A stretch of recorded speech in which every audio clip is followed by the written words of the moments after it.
North Carolina finally finds a way to get back into the winning ways against a top 25 competitor, this time over Ohio State. 89-84. It took overtime to get this one done, but they find a way. 89-84, 8-4 now a record after defeating number 23 Ohio State. Steve, this was a great matchup through and through. This was the number one team in the country at one point, and there were signs showing that they had what it takes to get back to that steps. Still a lot of question marks with this team. I was not expecting to have this many question marks for the Tar Heels come December, but here we are. But at least we get back in the winning ways, and we can maybe see a step forward moving into ACC play. Well, absolutely, Christian. I mean, North Carolina really rose to the moment on a couple occasions in this game. They were behind by 9 points at the half, and that's even with, this game was played in the Garden. The CBS, Classic was played at Madison Square Garden. It seemed more like a Tar Heel home game, honestly. I mean, the crowd was absolutely pro North Carolina, and I really do think that come the second half, the players, especially the younger players, they kind of fed off of that. In fact, a lot of the younger players commented post-game that it was one of the most exciting games they had ever played so far in their career.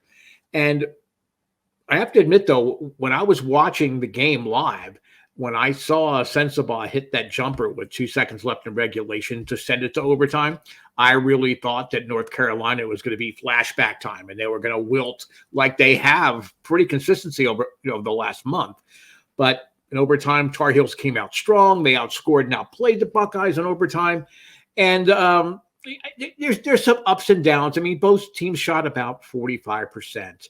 A big difference in this game is that Ohio State just struggled from the free throw line. They just could not hit a free throw to save their life at key moments. If you're looking at things to still be concerned about with North Carolina, and I think there are still a lot of questions, as you alluded to, that have to be answered, but they need to find their stroke from downtown. I mean, they shot like 21.5% or something around there, in this game. And all year long, they have just not been able to do it beyond the arc. I mean, when you get inside, North Carolina dominates. They did out-rebound Ohio State in this one. It was promising. I feel a little better about North Carolina after watching them play this game because Ohio State, they're athletic, they're lengthy, they have a deep rotation.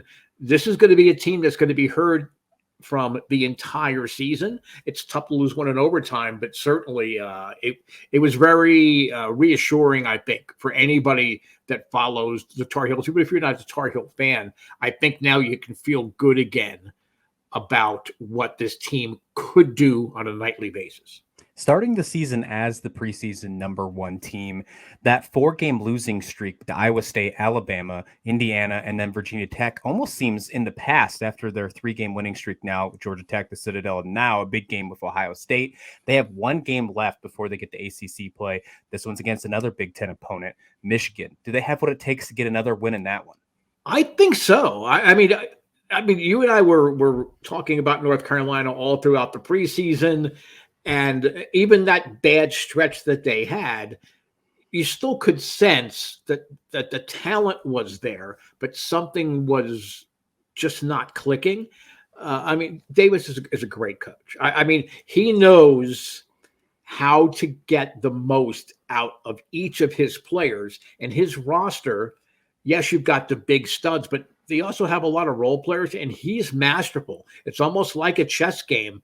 When everything is working right, when he makes those moves or sets up those plays, off of a timeout, it's almost like watching like a basketball ballet in a lot of ways. They have that kind of talent.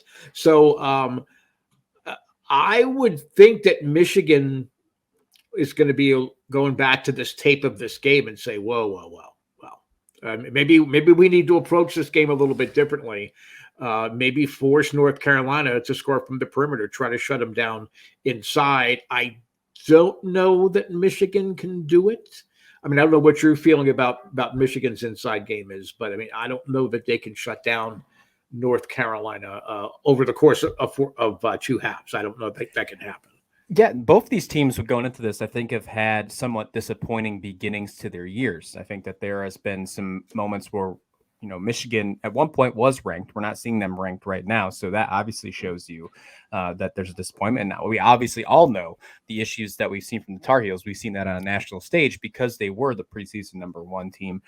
I think this is going to be a really good test for both of these squads because it looks like this is probably going to be one of the last games for non-conference for both of these teams. Mhm. So I think it's a really good test.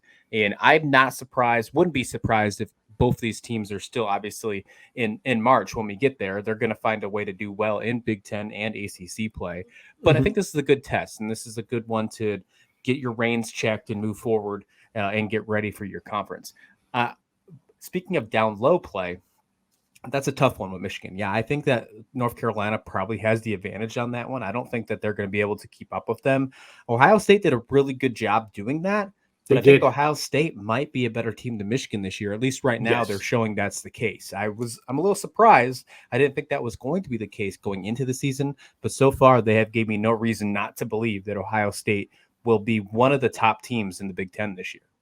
Oh, absolutely. I mean, I think, and that's sort of a signature for Ohio State a lot of times where it's a lot of athleticism and you hope that you can tweak it here and there in order to get deep runs or to do well in conference play. So this Ohio State team, I'm probably as excited about this Ohio State team as I have been for a long time, to be real honest. I mean, they've had some very good teams, but I really could see this team just continue to take it to another level. I don't think they've hit their ceiling yet. I Certainly agree. this year, I think we're going to see them get progressively better.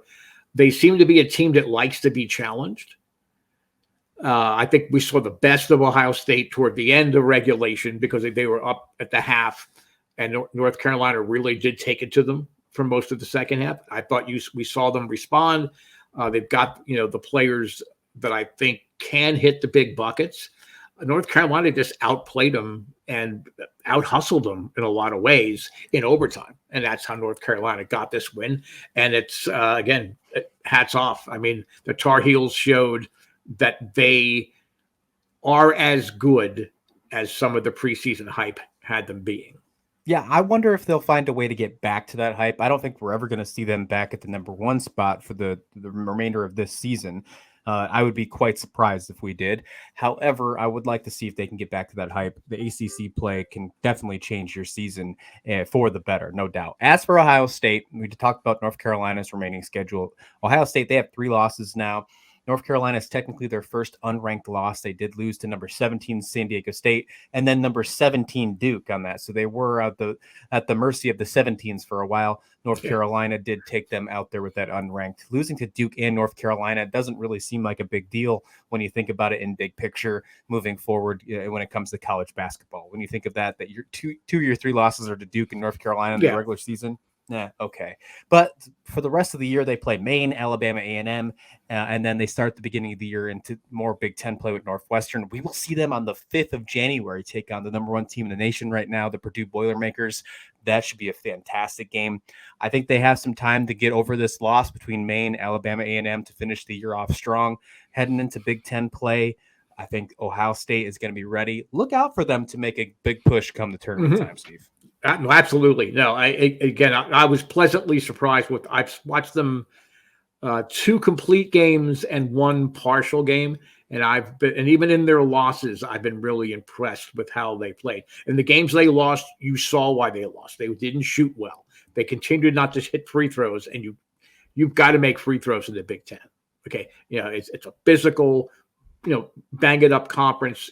It's important at key times, especially down the stretch, to make your free throws. They need to do a better job of that. I don't think that they're ever going to be an elite free throw shooting, but they've got to hit better than 50% of their free throws. If they're going to make any kind of deep run in the tournament.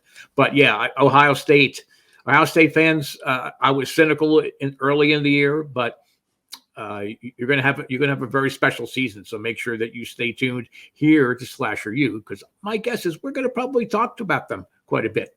Absolutely. We will be here talking about all those teams in the Big Ten, including Ohio State, and as well as the ACC, including North Carolina. Let us know your thoughts in the comment description below. Hit like and subscribe while you're there. And thanks for watching Slasher U.